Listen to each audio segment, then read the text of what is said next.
파룡산 돌탑길에서라는 시를 보시면요,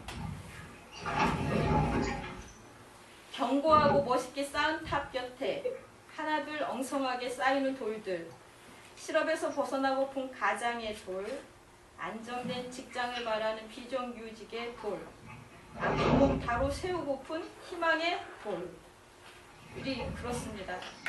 그리고 그 아버지를 또 돌로, 그 다음에 보시면 아버지를 그리는 시인 그 두 분이 계셨는데, 노민현 공든탑이 그렇습니다. 44쪽을 보시면은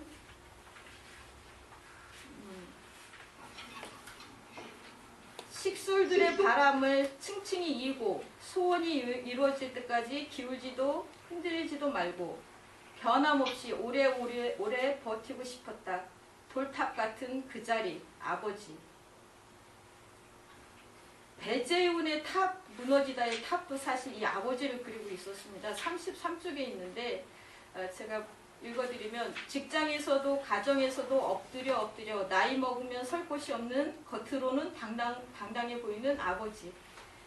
그것도 그렇게 탑으로 보고 있다라고 저는 읽었고요. 그런 탑이 논이 되고 또 그 도랑이 되고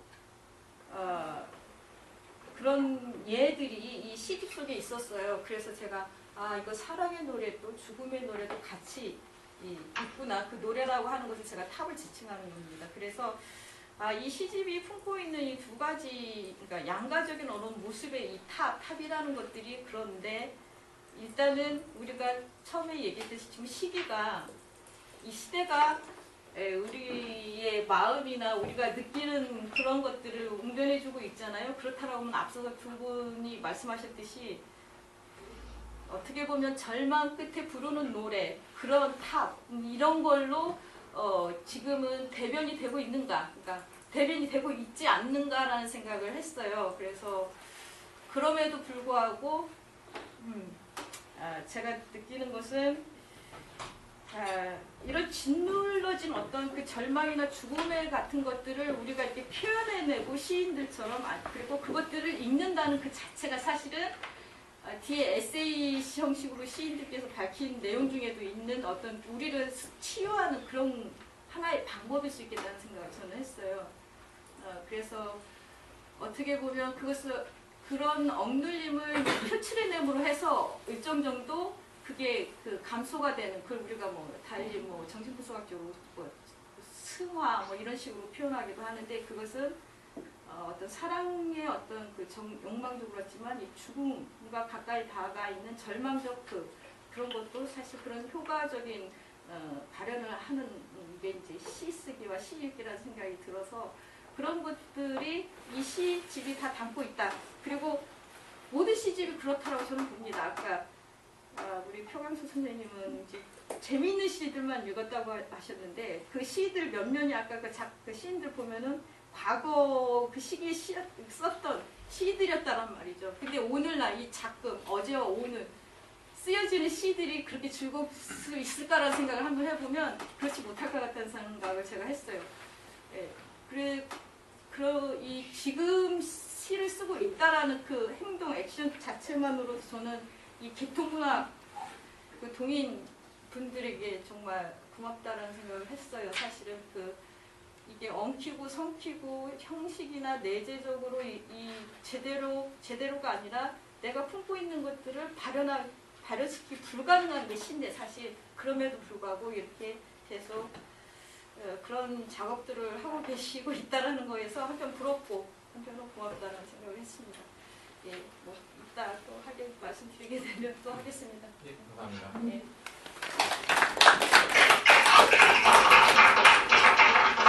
탑을 삶과 죽음, 사랑과 죽음, 이런 형상으로 또 조명해 주셨습니다.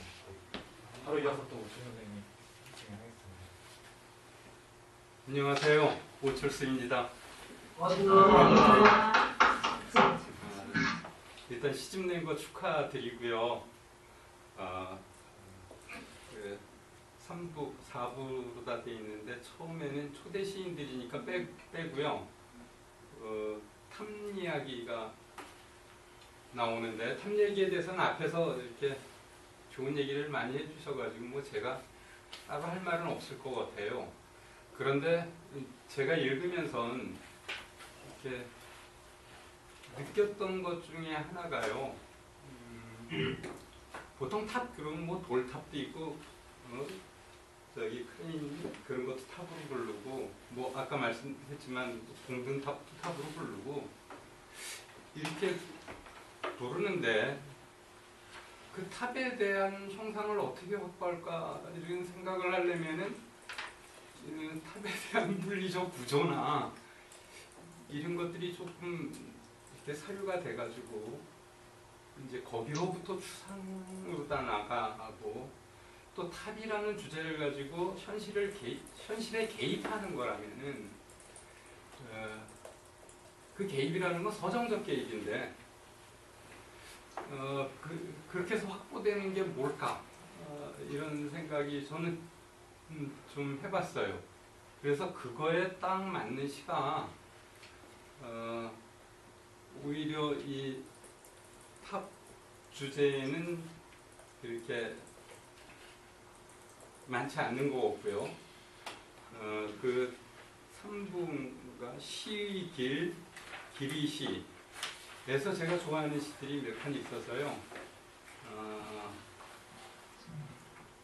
하나를 읽어드릴게요.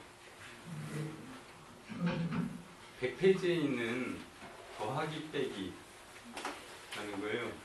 제목만 보면 더하기 빼기 이게 뭔 말일까 이렇게 생각되는데 아까 이 시는 허용욱이라는 분이 있었는데 아까 시를 읽지 않으셨어요. 그분. 그래서 제가 대신 읽어드리는 거예요. 저도 허용욱 시 누군지 모릅니다. 지금 이건 거기 계세요? 맨 마지막에 오신 것 같아요. 여기. 네. 드는 게 반갑습니다. 네, 맞아. 연천을 피해 경주 석굴암 오르던 길, 울창한 숲 그늘에 서서 짱짱한 태양과 맞선 그늘의 실체를 보았다.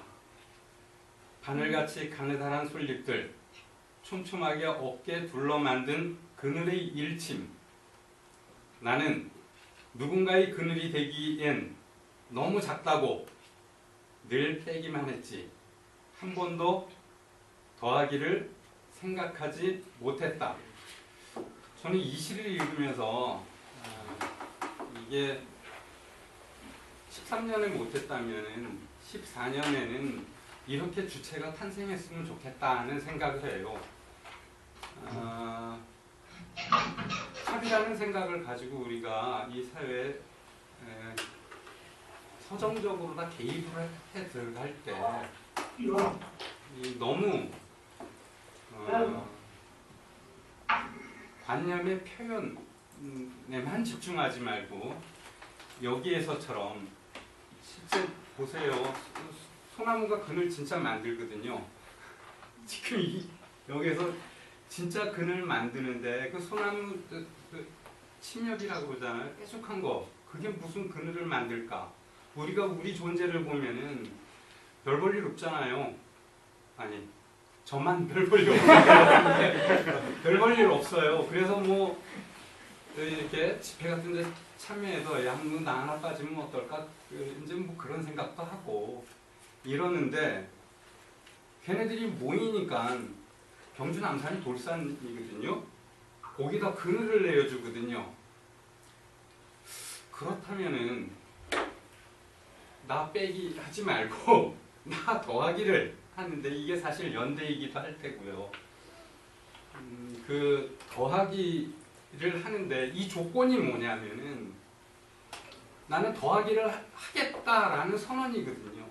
지금 여기에서 서정의 주체가 어떤 체험을 통해 가지고 이런 선언을 하고 있거든요. 그렇다면 가장 중요한 전제가 뭐냐면 이 네 번째 줄에 나오는 짱짱한 태양과 맞서는 거거든요. 일단 맞서보면 되는데 거기로부터 그 그 상황적 진리 같은 것들이 만들어지고 내가 그것을 노래하는 것이 사실상 서정의 대입인데 그렇다면 얼마나 좋을까? 그게 14년에 그게 가능했으면 좋겠다는 생각이 들고요. 그 다음에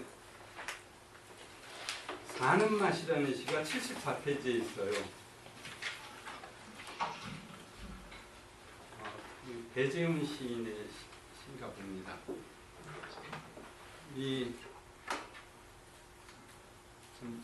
한여름 많이 오던 여름에 그 가스불 몇 개 있는 식당 안에 주방에서 일을 하려면 땀이 엄청나죠. 근데 거기에서 일하는 사람은 땀을 엄청 흘리고 힘들고 그래도 그 조건에서 이런 거를 찾아요. 선풍기 바람 한 자락에 천국의 맛을 본다. 저는 이것을 얘기할 수 있는 게 바로 사건에 개입해 들어가는 주체가 새롭게 탄생하는 것이 아니겠는가 하는 생각이 들었어요. 그래서 제가 오늘 말하고 싶었던 것은 좀 더 사건에 적극적으로, 현실에 적극적으로 개입하면서 아까 맞서고 이렇게 여기 힘든 조건에 들어가서 막 땀 흘리면서 거기에서 신선한 바람도 만들고 더하기를 생각하고 연대를 생각하고 좀 이런다면 참 좋지 않을까. 그런 생각들을 갖고 있다면은 문영류 시인이 이런 말을 했어요. 서정에 대한 우려일 텐데 굉장히 정직하고 노골적으로다가 말씀을 해서요. 제가 그냥 읽어드릴게요. 이제 당신 시를 이렇게 말씀했어요. 정숙이라는 아주 묘한 느낌을 주시면서 지금 우리의 세상이 얼마나 괴물처럼 흘러가는지, 괴물처럼 변해가는지를 보여주는 시인데 드러내주고 그런 시인데요. 그것의 창작 과정을 쓰면서 이런 말을 해요. 제가 설명한 가운데 진정성과 약간 거리가 있는 태도에 대해서 의아하실 분도 있으리라 생각합니다. 왜냐하면 주도면밀하게 설계하고 짠 맞추는데 어떻게 마음으로 넘쳐나오는 진정성을 획득할 수 있느냐는 것이죠. 그렇습니다. 그래서 항상 진정성의 결핍에 대해서 살피지요. 가능하면 감정을 보조시키려고 몰입한다든지 어법의 선택을 세심하게 배려한다든지 하게 됩니다. 그래도 이 진정성 문제는 금세 표시가 나게 되지요. 그래서 아주 많이 표시가 나버리면 아예 시를 이게 뭘까요? 뭐뭐 하는 포기하는 상황도 있을 수 있지요라고. 그러니까 이렇게 서정 개입, 이 현실의 서정적 개입할 때 그게 진짜 자기가 생각하기에 못 미친다면 자신은 단호하게 이룰 수 있다는 그런 말을 했는데 저는 이 말이 너무 좋고요. 이것들이 그 앞서 읽은 두 편의 시처럼 주체의 탄생과 이런 마음 잔세가 묶여 들어간다면은 저는 객토의 앞으로 또 한 20년이 든든하지 않을까 이렇게 생각합니다. 새해 복 많이 받으세요. 새해 복 많이 받으세요.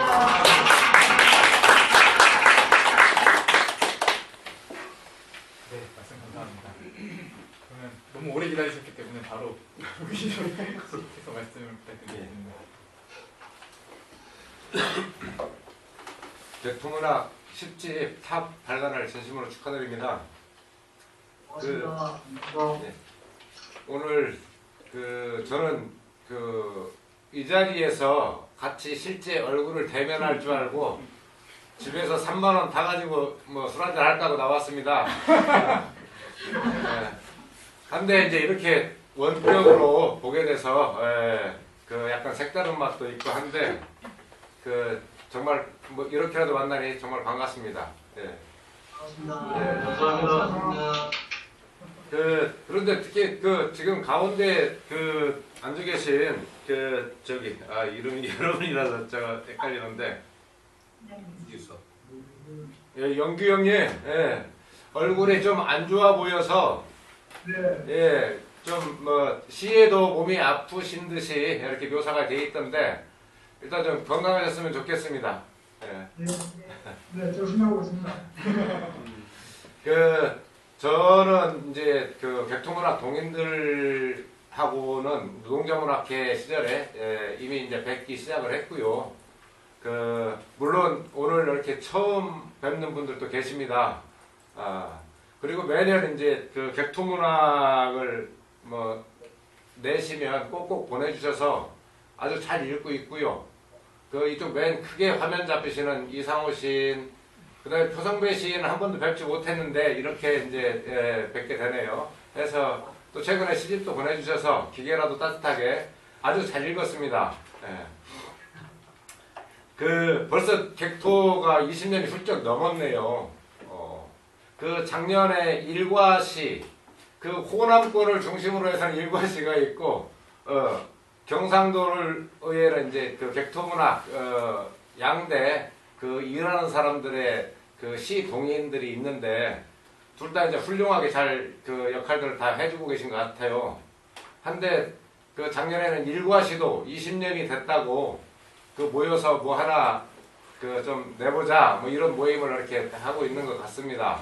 근데 요즘 일과시는 약간 동력이 떨어져가지고, 약간 헤매고 있는 것 같은데, 여전히 객토문학이 그나마라도, 열심히 해주셔서 반갑기 그지였고요.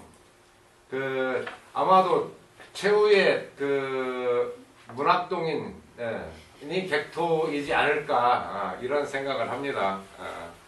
그래서,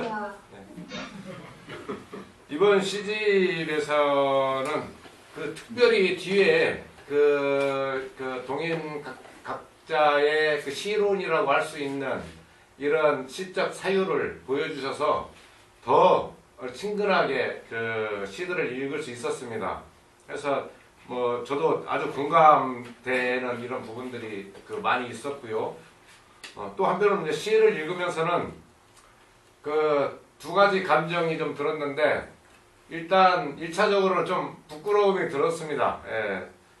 서울에서도 많은 사람들이 제주다, 밀양이다, 어디 이런 싸움의 현장들을 많이 다니고 이러고 계신데 저는 이제 그런 데에 한 번도 이렇게 참여도 하지 못하고 이러고 지내고 있습니다.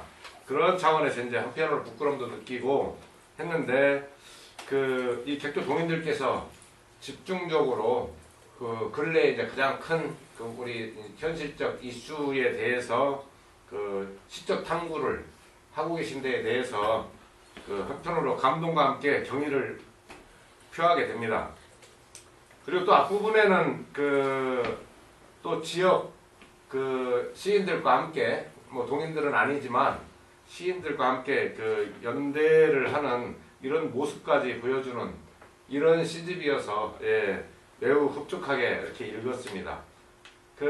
저는 특별히 뭐 어떤 시가 좋고 어떤 시가 나쁘다 뭐 이런 느낌 없이 다 한 편 한 편 잘 읽었습니다. 아주 이제 마음에 와 닿는 아마 객토가 아니면 어디에서도 볼 수 없는 이런 시 모음 동인지가 아니었나 이런 생각을 하게 됐습니다. 사실 이제 누구에게나 어떤 생각을 이제 갖게 되는데요. 탑에도 앞에서 이제 뭐 여러 선생님들께서 말씀해 주셨지만 뭐 무엇이든 어떤 대상이든 다 이중적인 의미는 갖고 있다고 보여져요. 그래서 보통 이제 탑에는 우리 이제 노동자나 뭐 농민이나 일하는 사람들이 갖는 어떤 모든 사람들이 좀 행복하고 평화롭게 살았으면 하는 이런 기대나 염원 뭐 이런 것이 담긴 상징적인 어떤 조형물이라고 이렇게 볼 수가 있는데 요즘에는 이제 내가 농사 짓고 있는 땅에 혹은 뒷동산에 또 서울에서는 뭐 비행기 길을 바꿔가면서 혹은 새들의 길을 막으면서 뭐 수백 층 이런 이제 탑도 세우고 있고요. 그래서 서로가 어떤 삶을 살아가느냐에 따라서 탑의 어떤 이미지 이런 것들도 달리 느껴지는 듯 싶습니다. 그래서 이 탑이라는 시집에서도 그런 두 가지 어떤 의미들을 각각 잘 구분하면서 잘 나름대로 일하는 사람들의 관점에서 잘 담아낸 듯 싶어서 결코 문학적으로도 뭐 어디다 내놔도 떨어지지 않는 이런 시적 형상력을 이렇게 보여줬다고 생각하고요. 사실 요즘에 이제 탑에 올라가서 많이 싸우게 됩니다. 보면 옛날 80년대부터도 뭐 골리앗 그레인부터 시작해서 계속해서 이제 탑에 올라가서 싸움을 하게 되는데요. 탑에 올라가는 것은 무엇일까라는 걸 이 시집을 읽으면서 좀 잠깐 생각을 했었는데 탑 꼭대기에 올라가서 싸우는 건 고립된 방식의 싸움이라고 이렇게 느껴져요. 워낙에 상황이 안 좋다 보니까 그런 것들을 알리고 싶은 이런 안타까움에서 비롯된 이런 방식인데 거기에는 바로 이제 우리의 주변에서 연대가 없어서 싸움을 이끌어 나가는 사람들이 고립된 투쟁을 할 수밖에 없게 되고 그런 것이 맨 꼭대기로 올라가야만 하는 이런 방식으로 이렇게 이제 느껴지는데요. 그래서 더욱더 이런 탑 위에 올라가서 싸우는 어떤 이런 투쟁에는 우리가 많은 사람들이 기꺼이 설령 몸은 안 되더라도 마음이나 혹은 정신 등등으로 좀 연대를 더욱 이렇게 해내야 되지 않을까 이런 생각을 이제 하게 됩니다. 그러면서 그럼에도 불구하고 왜 자꾸 고립된 이런 싸움들이 많이 있을까가 문제인데요. 싸움에 이제 연대가 충분히 이루어지지 못하는 부분에 대해서는 그것이 내 일이 아닌 것처럼 느껴지는 물론 먹고 살다 보면 이제 바빠서 뭐 그럴 수 있다는 것들도 이해는 하게 되지만 우리가 오늘날에 와가지고 이 적대성을 상실하는 것 같습니다. 무엇이 적인지 어디가 싸움의 어떤 대립 지점인지 이런 것들을 이제 망각하게 되고 이래서 이제 연대가 이루어지지 않는 이런 이제 결과들로 이어지는 것 같은데 우리가 좀 분명히 이렇게 할 것은 무엇이 우리를 힘들게 만드는지 이걸 좀 명확히 이렇게 바라보는 어떤 일들 이것이 저는 이제 적대성을 갖는 거라고 보는데 바로 그것이 곧 뒤집으면 연대로 이렇게 나타난다고 생각을 하고 있습니다. 그래서 적대와 연대는 동일한 거지 적대성 없이 연대가 결코 이루어지지 않는다. 그래서 저는 여전히 탑을 읽으면서도 이제 계속 그런 생각을 하게 되는데 미워할 놈들은 좀 철저히 좀 미워해야 되지 않을까. 그게 결국 우리들의 이 사랑의 크기로 늘어나지 않을까 하는 이런 생각을 했습니다. 뭐 내년에도 아마 내년이 아니고 올해도 올 초에도 아마 박근혜 정부의 어떤 이런 행태를 보면 꽤 일하는 사람들이 힘들게 살아가야 되는 또 한 해가 되지 않을까 이런 생각을 하게 되는데요. 객도 동인들께서도 힘내셔서 거기에 더욱더 현실에 걸맞는 이런 문학적 응전이 있기를 기대합니다. 다시 한번 축하드립니다.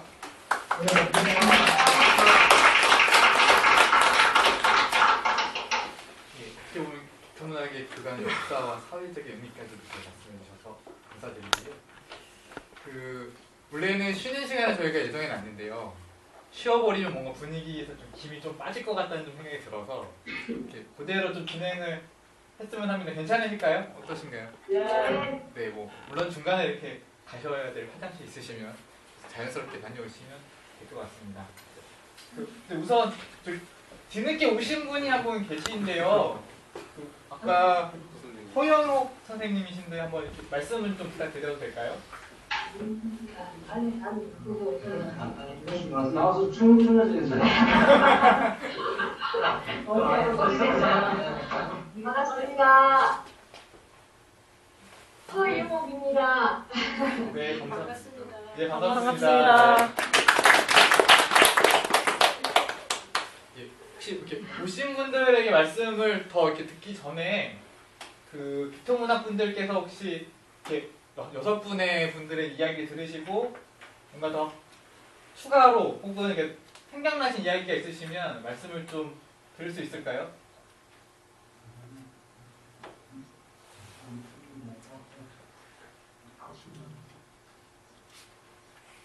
열심히 해야지 뭐. 더 열심히 하겠습니다. 뭔가 이제 하시고 싶은 말씀이 많으신데 약간 좀 미루시는 걸 보고 저희가 좀 얘기를 더 진행을 할 테니요. 이렇게 하시고 싶은 말씀 있으시면 그때 좀 말씀을 해주시길 부탁드리겠습니다. 술이 없어서 그래. 술이 없어서 네. 술은 차후 저희가 이렇게 마산으로 내려가던 밀양으로 내려가던 그때 그냥 한번 자리를 좀 잡아보겠고요. 아까 어떤 분이 말씀하셨던 것 같은데 그 지난해 말에 큰 행사 중에 하나가 그 총파업이 있었잖아요. 그때 트위터에 막 올라오는 얘기 중에 어떤 얘기가 있었냐면 왜 많은 사람들이 이런 큰 행사가 있으면 나 하나 정도는 빠져도 크게 탈이 없겠지라고 생각을 하는데 그냥 누가 그러더라고요. 나 하나 정도는 빠져도 라고 했던 사람들이 다 오니까 너무 많아가지고 시청모도 강한까지 꽉 찼었다 이런 얘기를 하는데 아마 이거는 시집도 아까 더하기 빼기라는 식에서 말하고 싶었던 것도 그런 게 아니라는 생각이 좀 들었는데요. 그 임채원 선생님 아까 더 하시고 싶은 말씀이 좀 있다고 하셨는데 기회가 되면 좀 더 말씀 부탁드립니다.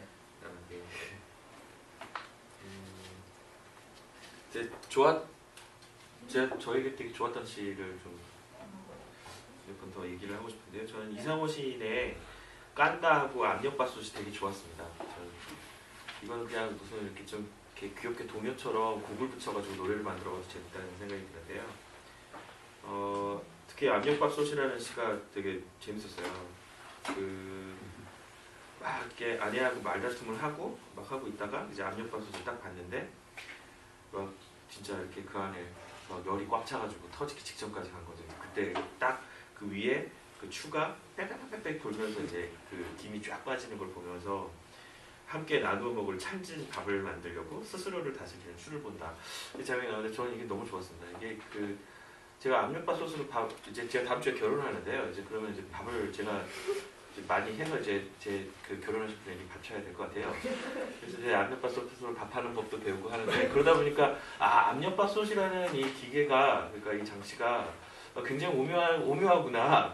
그래서 막 여기는 어떻게 이렇게 잘 잠그고 이 추는 어떻게 당겼고 나중에 이제 설거지를 할 때 여기를 어디를 꼼꼼하게 닦아야 되나 이런 걸 좀 지켜봤을 때도 저도 이 추를 보면서 이게 아무것도 아닌 것 같으면 이거 잊어먹으면은 압력밥솥은 못 쓰겠구나, 큰일 나겠구나 등등 생각을 했습니다. 그래서 그냥 단순하게 이 압력밥솥 안에 여러 가지 어떤 삶의 의미들, 그러니까 뭐 맨날 보는 사물이지만 이 사물이 삶의 어떤 순간들마다 이렇게 또 다른 겹을 드러내면서 이렇게 우리에게 이야기하는 순간들이 있는 것 같습니다. 그런 순간들을 맞이하기 위해서 그런 순간들을 읽어낼 수 있는 그 도법을 배우기 위해서라도 우리가 문화, 시인길 계열로 해서는 안 되겠구나 그런 생각을 해봤습니다.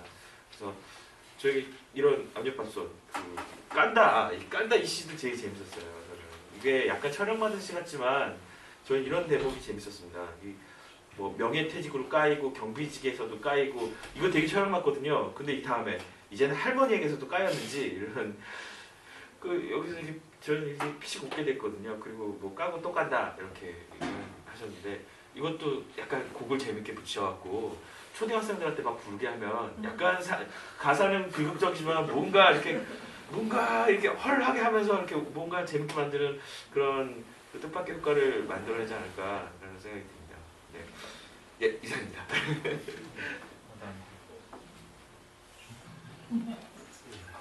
그런 뭔가 시집당해서 박수를 많이 치게 되는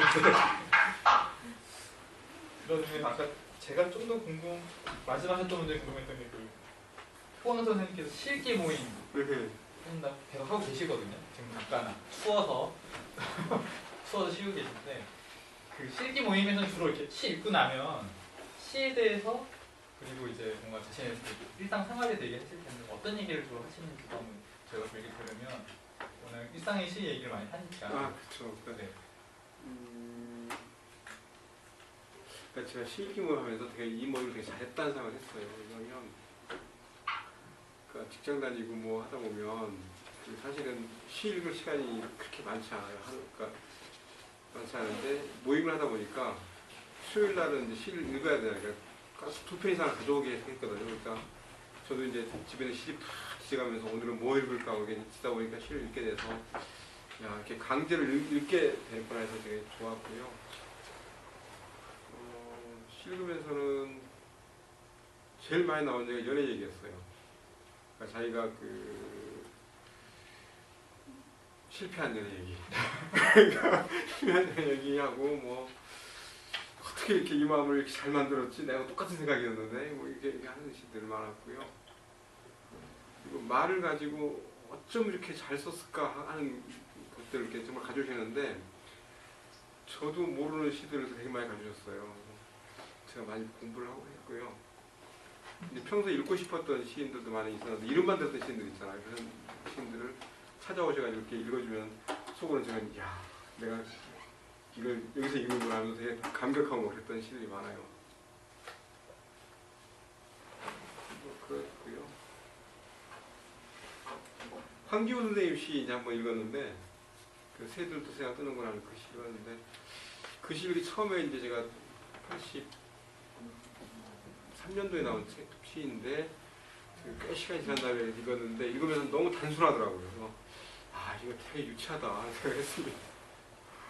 그러니까 그 당시에는 굉장히 재밌고 즐거운 시였는데 시간이 지난 다음에 다시 지금 시에 읽어보니까 너무 단순한 거예요. 이렇게 이렇게 단순한 거 가지고 너무 좋아했구나 하는 생각이 들어서 이럴 수도 있구나 하는 생각을 했어요. 그러니까 시를 읽는 그 시를 바라보는 눈도 바뀌고 시를 평가하는 눈도 많이 바뀌고 있다는 생각을 했어요.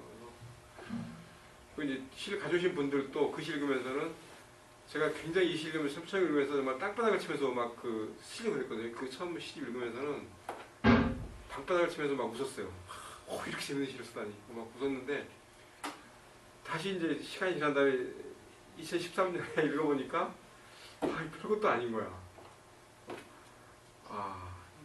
그렇구나. 근데 거기에 대해서 다 공감하시더라고요. 그러니까 그동안 우리가 읽었던 시들하고 이렇게 비교가 되는 거죠. 비교가 되면서 좀 다른 걸 생각하고 했었어요. 그런 얘기를 많이 하고요. 뭔 얘기 많이 했냐고 물어봤잖아요. 네. 그러니까 사랑 얘기 많이 했고, 그다음에 자기 살아가는 얘기들 많이 했어요. 그러니까 시를 통해서 자기가 회상되는 얘기들, 어떤 시를 읽으면서 그 시 자체가 아니라 그 시를 통해서 자기가 겪었던 어떤 얘기들을 공유하는 그런 시간들을 많이 가졌어요. 그래서 한 번 오면 시 한 6편, 7편, 한 10편 정도 읽어지는데 시간은 한 3시간, 4시간 동안 그러니까 시 하나 읽고 몇 시간 동안 얘기하는 거죠. 이렇게 그러니까 수다 떨고 이렇게 가는 시간이었어요. 재미있는 시간이었고요. 이제 객토문학 시집 이렇게 보면서 아까 얘기했지만 왜 이런 되게 재밌는 시 많은데 그 이제 13년도 소 이렇게 지난번에 주워서 이렇게 읽었는데 쭉 다시 읽어봤는데 왜 여기 있는 시는 한 편도 안 가져줬을까 하는 생각도 들었고요. 아직은 뭐 대중화가 좀 덜 돼서 하고 또 오신 분들이 이제 그 시를 전공하신 분들도 아니고 그냥 시를 아까 잠깐 말씀하셨는데 생활 속에서 시를 한번 읽어보고 싶다라는 생각을 했는데 강제로 읽고 싶은 분들이 오셨기 때문에 주로 이제 뭐 유명한 시들만 읽었죠. 객토 시집에서는 제가 이제 이거 쭉 본 것 중에서는 엘리베이터라는 시가 굉장히 좀 가슴이 찡했어요. 이걸 일단 했고요. 또 그 사는 맛 그 시도 되게 이렇게 다시 한번 읽어보게 하더라고요. 그리고 그러니까 표성배 시인 같은 경우는 저 성이 같잖아요. 성이 같아서 유심히 이렇게 읽었는데 아 이게 좀 한두 번 읽어서 잘 모르겠더라고요. 그래서 아 이게 내공이 많이 쌓인 분이구나. 그래서 이게 다시 한번 읽어봐야 되겠다 하고 생각하고 있습니다. 그리고 그 이규석 시인인가요? 그분 시는 이제 그러니까 쭉 읽다가 이런 시도 있어? 그러고 이제 이렇게 보다가 이제 소에서 있는 시 찾아보니까 아까 그 무명시라는 무명시라는 시는 개인적으로는 객토시하고 객토동일의 어떤 그 하고 너무 잘 어울린다 생각했는데 오늘 아까 인사하시고 보니까 회장님이시더라고요. 그래서 아 그러셨구나 이렇게 내가 그 생각했었습니다. 아까 잠깐 얘기했던 그 무명시라는 시도 괜찮았던 것 같고 좋았던 것 같아요. 예. 그만하시죠 뭐. 예. 네.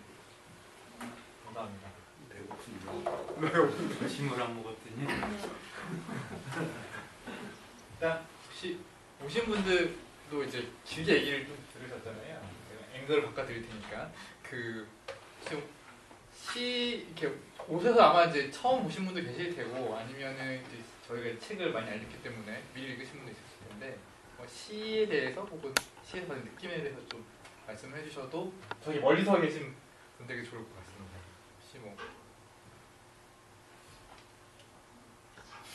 저와 눈을 아까 마주치기로 약속하셨는데 아무도 저에게 눈길을 안 주시는.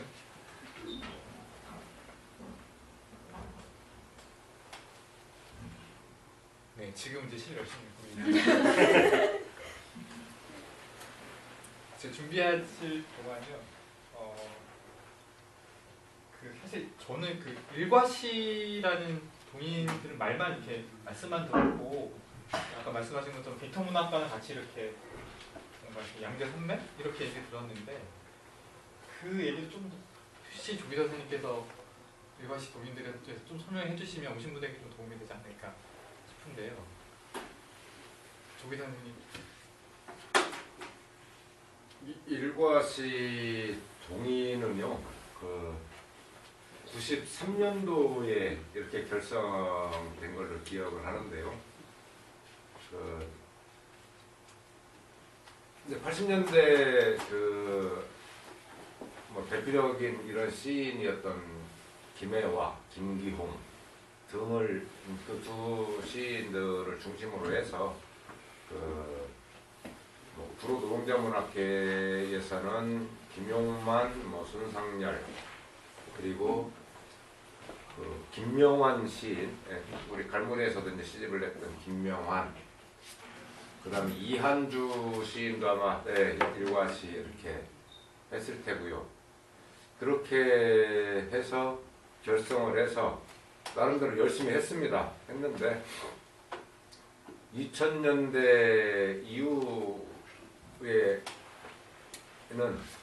큰 성과를 내지는 못했던 것 같아요. 그래서 전부 이제 산들이 힘들어지다 보니까 그리고 이제 그 지금 보면 이제 객토문학 동인이 좀 더 그 지속돼서 이루어지는 유리한 조건이 지금 현재 거의 이렇게 그 지역 그 경상도 지역에 살고 계신다는 거 이런 점이 아마 그 유지시키는 장점이지 않을까 싶어요.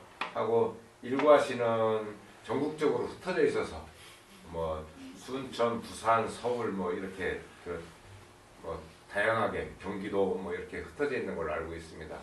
그래서 그러다 보니까 아무래도 그 집중력이 조금 이렇게 떨어져서 객토문학에 비해서 이제 일과시가 상대적으로 성과가 적어 보이는 이런 느낌이 이제 드는데 그 작년에 뭐 20주년 일과시 20주년을 맞아서 뭐 회합을 갖고 뭐 이러기는 했습니다. 그래서 그때 이제 뭐 새롭게 그 동인지를 좀 내자 뭐 이런 그 의지들을 보였다고 하는데 이제 뭐 그냥 기대해 볼 수밖에 이제 없을 것 같습니다. 뭐 객토문학이 최고입니다.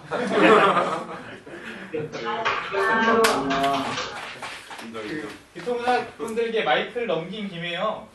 그 아까 이제 짧게 말씀을 해주셨는데요. 이렇게 지금 사실 이게 탑 하게 되면 예전에는 이제 뭐 희망버스라는 기억이 있지만 지금은 이제 밀양의 그 송전탑 문제에 대해서 저희가 많이 생각을 하게 되거든요.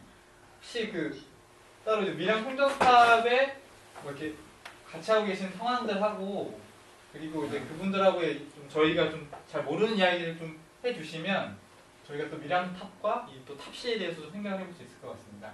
네, 제가 사실 이규석 시인께 부탁을 좀 드리고 싶은데요. 말씀 부탁드려도 될까요? 그 밀양 송전탑 그 부분은 저희 밀양 그쪽 문인들과 그 밀양문학회 소외의 작품 시즌에서 그 활동을 같이 한번 했습니다. 희망도 써볼 때 저희들 작품들하고 저희 동인 씨와 시화전을 거기서 같이 한 적이 있습니다. 그리고 거기 희망도 써볼 때 저희 동인들이 저는 참석은 안 됐고 같이 하신 우리 동인들이 거기 같이 참석해서 그 자리도 같이 한 적은 있고 막연하게 이렇게 뭐 말하기로 구체적으로 말하기 좀 부담스러워요. 왜 뒤에 저희 시집 추천사에 보면 지금 오늘은 못 오셨는데 이응인 시인께서 지금 부분면 대체기 활동으로 하고 계시잖아요. 그러면 실제 이응인 시인께서 거기 사시면서 진행을 계속 하고 계시는 겁니까? 예, 거기 하시면서요. 그 밀양에 지금 교직에 있습니다. 교직에 계시고 이 일을 같이 병행하고 있고 솔직히 말하면 저를 죽으려고 있는 걸 보면 됩니다. 일본은 차라리 우리 허성래 시인이 좀 더 가까이 잘할 것 같은데 네. 마이크를 그럼 허성래 시인께 내드리겠습니다. 네. 저는 뭘 이야기를 했는데요? 밀양의 상황들과 시인들하고의 연대 활동 이런 것들 좀 말씀해 주시면 좋을 것 같습니다. 밀양하고 이 마산은 거리가 좀 짧습니다. 약 1시간 정도 안 걸리고요. 그래서 지역에 있다 보니까 좀 경남 작가 활동을 같이 하고 있습니다, 지금. 그러다 보니까 작품 연대는 상시적으로 좀 하고 있고, 근데 이제 송전탑이나 이런 지역에 특별한 일이 있을 때, 그때 이제 실제로 밀양문학회라고 있지만 밀양문학회에 계신 분 전체 다가 이런 문제의식에 다 동의하는 건 아니거든요. 문학을 하는 사람 입장에서 단체가 통틀었어요. 그리고 경남 작가가 있는데도 경남 작가가 직접 나서서 이런 문제에 대해서 적극성을 띄어가지고 활동을 하고 있지는 않습니다, 사실. 작가들의 성향도 여러지거든요, 사실. 그래서 이제 저희 덱토 같은 경우에는 이제 독인지를 보시도 아시고 또 저희들이 아까 전에 말씀을 드렸지만 다 노동자 출신들입니다, 지금. 회사에서는 노동자 활동을 하고 있고 또 비정규직으로 열심히 또 뺑뺑이 치고 계신 분들 계시고 어디 밤 새도록 일하다가 나오셔가지고 오늘은 아까 보는 사람도 있고 그게 저희들의 현실인데 그래서 지금 이제 송전탑 관련된 문제는 몇 년 전부터 저희들이 같이 밀양문학회 연대생을 비롯해서 지역에 있는 경남 도민일보라는 신문이 있습니다. 그 신문에 대한 일일이 기고를 저희들이 쭉 돌아가면서 한 적이 있습니다. 한 적이 있고 또 저희 도민들이 지금 이제 밀양에서 계속해서 지금 이제 촛불 집회나 이런 게 열리고 있습니다.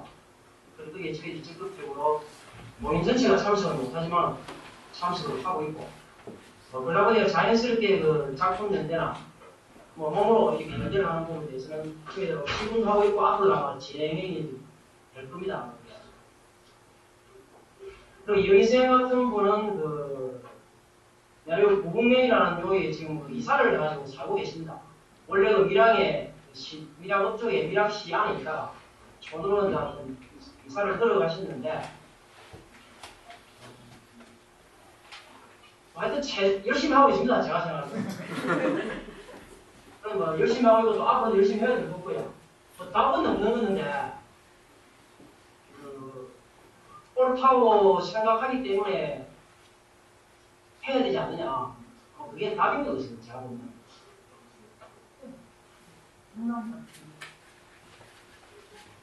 네, 이 정도 이야기 네, 네. 드리면 하겠습니다. 예, 감사합니다. 혹시 제가 시간을 드린 김에 혹시 또 플로어에서는 여전히 너무 부담 갖지 마시고 혹시 뭐 신양현 선생님 오랜만에 오셨는데 처음 봤어요. 처음 제가 시도 못 읽고 왔는데 저는 이제 미술 쪽에서 기자로 일을 하고 있거든요. 그래서 이런 현장에 작가들이 뭐 파견 미술이라든지 그런 현장에 가서 개입하는 모습들을 보면서 조금 미술계 안에 있는 예술가들이 조금 생각보다 많이 현실에 개입하지 않는 것에 대해서 조금 그런 생각들을 좀 많이 했었거든요. 그래서 오늘 여기 객투 선생님들께서 오랫동안 현실에 대해서 고민하고 그런 부분, 목소리도 크게 네, 현실에 대해서 그렇게 개입하고 또 개인적인 목소리들을 내시는 모습을 보면서 조금 귀감이 되었고, 저도 만약에 뭐 창작자는 아니지만 계속 이런 현실들을 바라보고 뭐 미술의 언어로 조금 개입하는 게 될 수 있으면 좋겠다는 그런 생각을 했습니다. 네.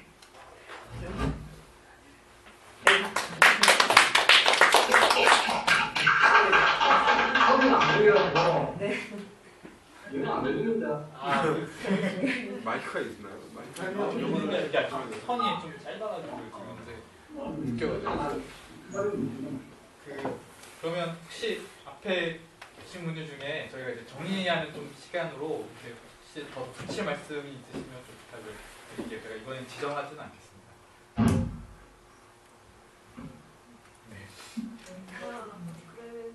네. 저는 객동문학이 이렇게 생명력 있게 그리고 앞으로도 희망적으로 갈 것 같은 예감을 주는 어떤 시들과 에세이들을 보건데 그렇게 앞으로 계속 이렇게 갈 수 있는 그리고 그냥 가는 게 아니라 사회 현상, 사회를 반영하는 어떤 문인, 작가, 이를테면은 창작자, 아티스트로서 가게 되는 동인이, 이 동인이 아니라 동력이 무엇인가라고 했을 때 좀 형식적인 거 같은 거, 이를테면 뭐 1년에 몇 번 모이고 어떤 식으로 하고 이런 구체적인 운영의 묘나 이런 것도 상당히 궁금해지거든요.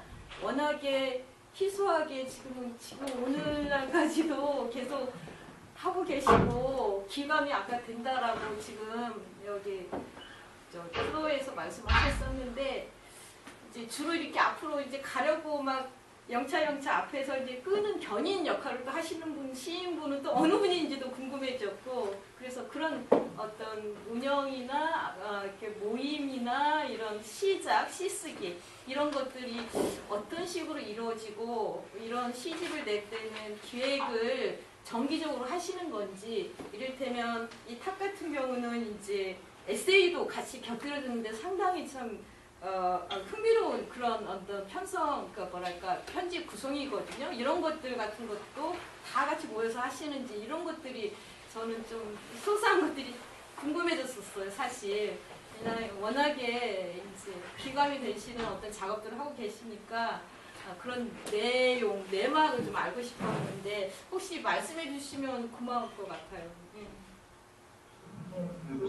아니 뭐 표시들이 하신다기보다 허석배 시인이 제일 중심을 잡고 카페를 운영을 하시면서 시들은 그러니까 일상으로 돌아가면 늘 이제 뭐 아침 저녁으로 인사 문자를 받으면서 엄청 중심적인 역할을 하고 계시고 또 이제 문재주 선생님께서 굉장히 있게 위에서 아우르는 역할을 너무나도 잘해주시고 또 우리 이상원 선생님은 선발이 되어서 항상 참 고맙게 생각을 합니다.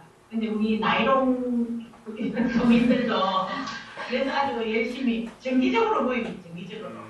그리고 정기적인 원래 모임에다가 수시로 공개합니다. 그러면 생각날 때마다 지점 어디 지점에서 뭐 오라고 하면은 이제 일주일 생길 때마다 참석을 하고 또 오늘 참석 못하신 배재훈 선생님께서 이제 아까 그 시에도 나왔지만 식당을 운영하고 계세요. 그래서 그 식당이 아지트입니다. 그 아지트에 또 수시 때때로 모이고 그래서 그런 것들이 이렇게 앞에서 이렇게 이끌고 이렇게 센터 역할을 아주 잘해주는 뭐 중심추는 현재 좀 표선배 선생님 없으면은 많이 어려워지지 않았을까. 그리고 철저한 기획, 뭐 자기 반상 같이 그 합평회 같은 거 이런 것도 굉장히 좀 상당히 신랄하고 격렬하게 공부를 많이 합니다. 그래서 뭐 저도 이상원 선생님 시가 그냥 굉장히 좋아서 깜짝 놀라서 아주 그냥 공개를 한 것을 굉장히 자랑스럽게 생각했습니다. 시도를 보면서 동인지 기획 관련 부분에 대해서 제가 말씀을 좀 추가를 좀 드립니다. 안 보여도 될 것 같습니다. 우리가 원래 그 동인하면은 좀 같은 뜻을 가진 분들이 모였습니다. 같은 사람들이 자기의 작품을 내고 그 사람이 모여서 그 사람의 작품을 실어서 책을 묻고 또 그분들끼리 모여서 술 마시고 끝내고 이렇게 하는 게 이거 보통은 대부분 동인입니다. 그래서 그런 그 동인 같으면은 이제 피드를 쭉 해왔고 그래서 저희들은 이제 그러면 같은 동인이면은 이 시대의 그 첨예한 이런 그 현실적인 문제에 같이 고민하고 참여하고 그런 부분에서입니다. 하나의 그 그때그때 1년마다 이제 초창기에 그때그때 무엇이 과연 그 지금 그 현실적인 문제에서 우리가 과연 기획을 해서 작품을 만들어 갈 것인가 하는 것을 한 달 정도 공인들한테 저희들이 숙제를 줍니다. 그런데 그것을 이제 저희들이 다 모여가지고 거기서 토론했습니다. 그래, 만약 올해 같으면 뭐 탑, 뭐 작년 같으면은 이제 우리가 소, 이런 식으로. 뭐 예전에는 이제 저희들이 뭐 그 이라크나 이란 전쟁 같은 경우는 뭐 평화 문제라든가, 그다음 또 저희들이 이제 한미 FTA가 있으면 쌀 문제. 그다음에 마산에서 그 베드로 그 열사가 그 분신 자살을 했을 때는 지역 문제에서 되는 거 이런 문제에 저희들이 하나의 기획을 잡아서 그 기획 부분에서 일정률로 한 2편이면 2편, 10편이면 10편 정도 같은 그 기획물로 쓰서내고 그 다음에 이제 나머지 부분들은 또 이제 일상적으로 돌아가서 이제 개인의 시세가 어떻고 있습니까? 그 시세에 맞춰서 시를 또 쓰내고 이렇게 해서 매년 이런 식으로 저희들이 이제 기획을 했어요. 뭐 다른 데도 동의들이 있지만 이제 그런 그 동의와는 좀 다르게 동의제식 기획에서 만들어가지고 하고 있는 게 좀 저희 특색이 아닌가 그런 생각을 가지고 있습니다. 앞으로도 아마 이런 그 동인지의 기획은 계속 가져갈 생각이고요. 올해도 1월달이니까 올해도 아마 저희들이 또 이제 올해는 어떤 그 기획을 잡아서 올해 저희들이 같이 이제 이렇게 토론하고 참여하고 그 형성화해야 될까 하는 것에서 고민을 하게 되겠죠. 이렇게 되는 거고. 그 다음에 나머지 문제는 이제 지역에 계신 분들하고 전국에 계시는 그 우리 여러 선생님들에게 이제 청탁을 하기도 하는데, 그런데 또 더 많은 사람들이 참여를 했으면 좋겠다 싶을 때, 이렇게 이제 의회에서 저희 만들고 있기도 하고 그렇습니다. 그래서 동인지 같은 경우에는 그 기존의 그 동인지 틀을 좀 벗어나서 자꾸 새롭게 좀 변화해서 만들어갈 생각입니다. 근데 이게 뭐 꼭 정해진 틀은 아닌데 현실 분야에 지금 참여하는 그 기업 부분은 아마 고정적으로 가지 않을까 하는 그런 생각을 가지고 있습니다. 노동자의 노동시라고 규정을 짓는다기보다 시대시라고 시대를 아우르려고 하는 실제로 그 기획을 한다는 게그 찍으면 이런 그 현실을 바로 볼 수 있는 그런 느슨해 바로 보면서 느슨해지는 자기 작가의 어떤 정신이나 마음들을 그 끈을 또 한번 조여보기도 하고 아 세상이 또 이런 세상이 되는데 어떤가 고민도 하게 되고 그래서 자기 실질적이 될 수 있는 그런 부분도 좋은 장점이라고 저는 생각합니다. 기획을 조여보면. 네, 말씀 감사합니다. 실질적으로 저희도 시집을 내지만 이렇게 자세하게 어떻게 운영되는지 얘기 들어보는 경우는 많지 않거든요. 또 이렇게 직접 얼굴을 뵙고 인사를 드리는 것도 흔한 일이 아니라서 되게 좋은 자리라고 생각이 들고요. 이제 좀 제가 마무리하려고 하는데 혹시 떠나는 기차를 잡으실 마지막 분이 계신가요? 예, 그러면 오늘 집담회를 일단 이렇게 박수로 정리하는 끝에서 박수를 좀 치도록 하겠습니다. 모두 수고하셨습니다.